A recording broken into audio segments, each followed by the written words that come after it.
दोस्तों नमस्कार, आप सभी का स्वागत है आपके अपने YouTube चैनल एग्जाम स्केनिया पर। दोस्तों आप सभी की आगामी यूपी पुलिस कांस्टेबल भर्ती परीक्षा 2024 की बेहतर तैयारी के लिए जीके जीएस का प्रैक्टिस सीरीज चैनल पर चलाया जा रहा है। उसी क्रम में सिलेक्शन वाले जीके जीएस का प्रैक्टिस सेट नंबर 12 लेकर के आए हैं, जिसके अंतर्गत 40 महत्वपूर्ण प्रश्नों को इंक्लूड किया गया है, जो आपकी एग्जाम की दृष्टि से बहुत ही महत्वपूर्ण है।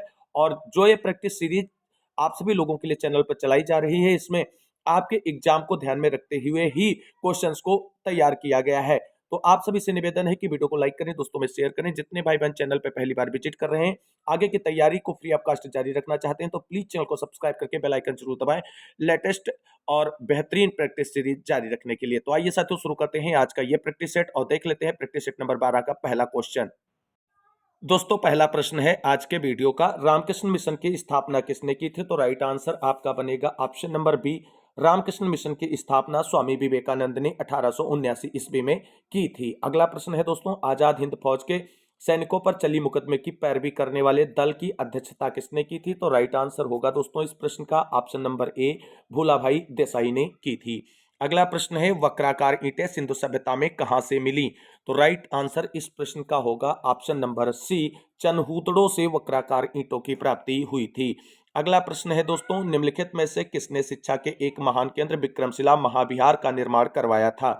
बहुत ही इंपॉर्टेंट क्वेश्चन है दोस्तों। राइट आंसर यहां पर बनेगा आपका ऑप्शन नंबर ये, धर्मपाल ने विक्रमशिला महाविहार का निर्माण करवाया था। अगला प्रश्न है दोस्तों, कालीबंगा किस राज्य में स्थित है? तो राइट आंसर इसका क्या बनेगा दोस्तों? राइट आंसर बनेगा option number C, Kalibanga Rajasthan में स्थित है। अगला प्रश्न है दोस्तों, डैश डैश डैश में हैदराबाद के निजाम द्वारा पहली सहायक संधि हस्ताक्षरित की गई, यानी हैदराबाद के निजाम ने सहायक संधि पर हस्ताक्षर कब किए थे? तो राइट आंसर बनेगा ऑप्शन नंबर बी, 1798 ईस्वी में। अगला प्रश्न दोस्तों देखते हैं। अगला प्रश्न है दोस्तों, डैश डैश डैश ने 1793 में भारतीय सिविल सेवा शुरू की। किसने भारतीय सिविल सेवा शुरू की और किसे भारतीय सिविल सेवा का जनक कहा जाता है?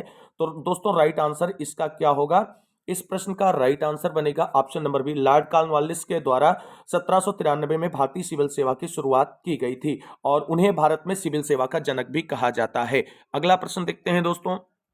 अगला प्रश्न है, इनमें से कौन सा आंदोलन लाल बाल पाल द्वारा शुरू किया गया था? बहुत ही इंपॉर्टेंट क्वेश्चन दोस्तों आपकी परीक्षा के लिए। Right answer option number D, स्वदेशी आंदोलन। अगला प्रश्न है, स्वतंत्रता से पूर्व असंख्य रियासतों में से कौन सी रियासत सबसे बड़ी थी? तो राइट आंसर होगा ऑप्शन नंबर ए, हैदराबाद रियासत सबसे बड़ी थी। अगला प्रश्न है, महात्मा गांधी किस वर्ष कांग्रेस के अध्यक्ष बने? राइट आंसर होगा आप सभी के लिए क्या होगा? राइट आंसर होगा ऑप्शन नंबर डी, 1924 में जो भारतीय राष्ट्रीय कांग्रेस का बेलगाम अधिवेशन हुआ था, उसके अध्यक्ष जो है महात्मा गांधी बने थे। अगला प्रश्न है, भारत के निम्न में से किस राज्य में सुंदरवन पाए जाते हैं? तो राइट आंसर दोस्तों इस प्रश्न का होने वाला है आपका ऑप्शन नंबर डी, पश्चिम बंगाल। दोस्तों सुंदरवन डेल्टा जो है वो पश्चिम बंगाल में पाए जाते हैं और विश्व का सबसे बड़ा डेल्टा जो है वो सुंदरवन डेल्टा है। ये भी प्रश्न पूछा गया है कई बार परीक्षाओं में, तो इसे ध्यान में रखना है। अगला प्रश्न है, निम्न में से किस नदी पर हीराकुंड बहुउद्देशीय परियोजना का निर्माण हुआ है? तो राइट आंसर यहां पर बनेगा आपका ऑप्शन नंबर ए, महानदी पर हीराकुंड बहुउद्देशीय नदी घाटी परियोजना का निर्माण हुआ है। अगला प्रश्न है, निम्न में से कौन सा विश्व का सबसे बड़ा उष्ण मरुस्थल है? राइट आंसर बनेगा आपका ऑप्शन नंबर सी, सहारा का मरुस्थल।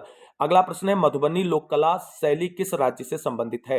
दोस्तों राइट आंसर यहां पर बनेगा आप सभी का ऑप्शन नंबर ए, मधुबनी लोक कला बिहार राज्य से संबंधित है। अगला प्रश्न देखते हैं दोस्तों, खरीफ की फसल में कौन सी फसल सम्मिलित है? तो इन चारों में से कौन सी होगी? राइट आंसर कमेंट करें फटाफट। राइट आंसर होगा ऑप्शन नंबर बी, धान।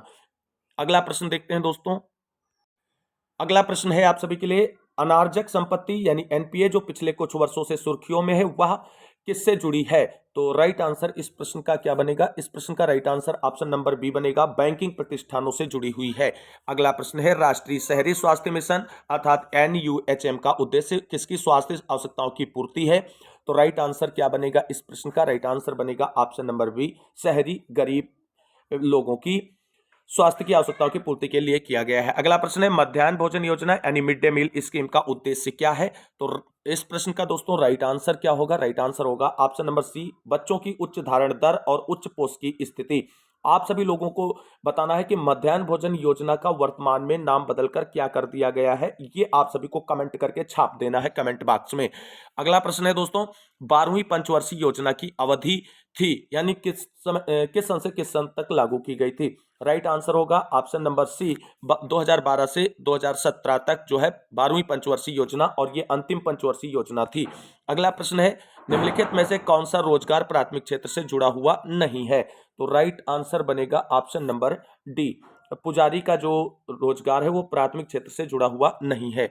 अगला प्रश्न है, किन आधारों पर राष्ट्रपति राज्यपाल को पदच्युत कर सकेगा? तो राइट आंसर होगा इस प्रश्न का ऑप्शन नंबर डी, राज्यपाल की पदच्युति के आधार पर संविधान में कोई उल्लेख नहीं किया गया है। अगला प्रश्न है दोस्तों, राज्य विधानसभा की अधिकतम सदस्य संख्या कितनी हो सकती है? तो राइट आंसर इस प्रश्न का बनेगा ऑप्शन नंबर क्या होगा, बताएं फटाक से। राइट आंसर इस प्रश्न का क्या बनेगा दोस्तों? 22 के लिए राइट आंसर होगा आप सभी का राज्य विधानसभा की अधिकतम सदस्य संख्या पूछा गया है, तो राइट आंसर होगा ऑप्शन नंबर सी, 450। अगला प्रश्न है दोस्तों, डॉक्टर बी.आर. अंबेडकर ने निम्न में से कौन से अधिकारों को संविधान का हृदय और आत्मा कहा है? तो डॉक्टर भीमराव अंबेडकर के अकॉर्डिंग पूछा गया है, तो right answer option number C बनेगा, संवैधानिक उपचारों का अधिकार। अगला प्रश्न है दोस्तों, किस संशोधन द्वारा भारतीय संविधान की प्रस्तावना में पंथ निरपेक्ष शब्द को जोड़ा गया? तो राइट आंसर क्या बनेगा इस प्रश्न का? राइट आंसर बनेगा ऑप्शन नंबर बी, 42वें संविधान संशोधन अधिनियम के द्वारा भारतीय संविधान में पंथ निरपेक्ष, समाजवाद एवं अखंडता शब्दों को जोड़ा गया है। अगला प्रश्न है, गुट निरपेक्ष आंदोलन का 17वां सम्मेलन कहां हुआ? तो राइट आंसर इसका बनेगा आप सभी के लिए ऑप्शन नंबर बी, मार्गेरीटा में हुआ था। अगला प्रश्न है दोस्तों, रेडियोधर्मी धातुओं के लिए विशेष पाउडर को डेवलप के रूप में जाना जाता है, किस पाउडर को डेवलप के रूप में जाना जाता है? तो राइट आंसर इसका बनेगा option number D, ternary eutectic chloride को। अगला प्रश्न है, SI, PS और CI डैश डैश आवर्त में आते हैं, किस आवर्त में आते हैं? यह प्रश्न पूछा गया है। राइट आंसर होगा ऑप्शन नंबर डी, तीसरे आवर्त में आते हैं। अगला प्रश्न देखते हैं दोस्तों यहां पर। अगला प्रश्न है, पाचन के बाद पेप्टोन किस में परिवर्तित हो जाता है? तो राइट आंसर इसका बनेगा आप सभी के लिए ऑप्शन नंबर डी, अमीनो अम्ल में।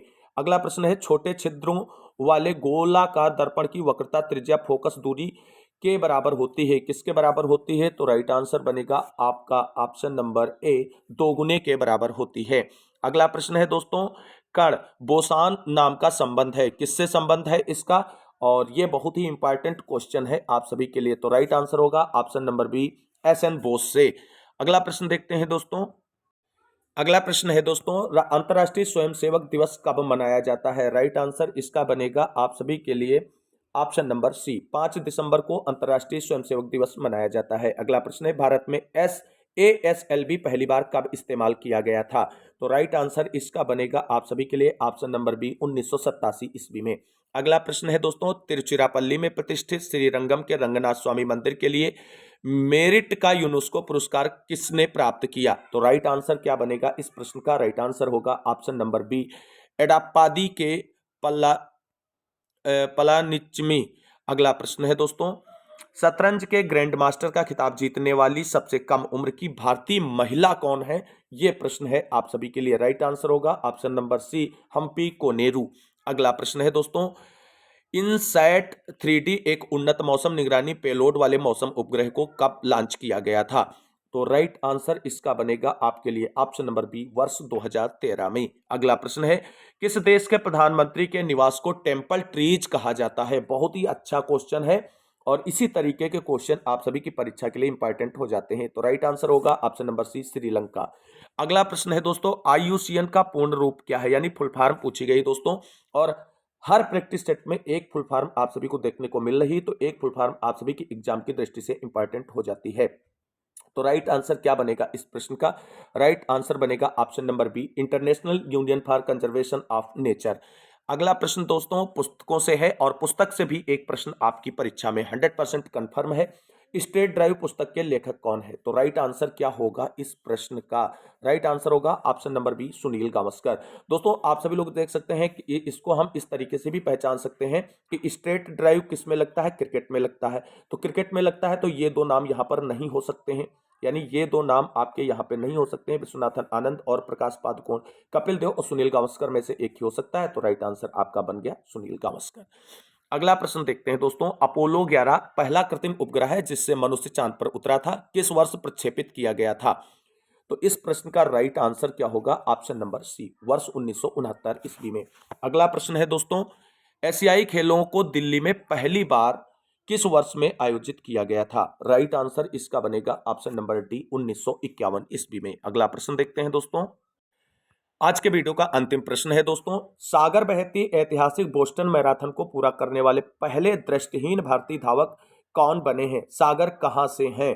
तो बन गए हैं, ये कहां से हैं? तो राइट आंसर इसका क्या होगा आप सभी के लिए? ऑप्शन नंबर ए, यानी सागर बहती एक ऐसे ऐतिहासिक धावक हैं जिन्होंने बोस्टन मैराथन को पूरा किया और वो पहले दृष्टिहीन भारतीय धावक हैं और वो बंगलुरु से संबंधित है। तो दोस्तों ये था आप सभी की यूपी कांस्टेबल भर्ती परीक्षा 2024 के लिए जीके जीएस का प्रैक्टिस सेट नंबर 12, जिसमें 40 महत्वपूर्ण प्रश्नों को इंक्लूड किया गया जो आपकी परीक्षा की दृष्टि से बहुत ही महत्वपूर्ण है।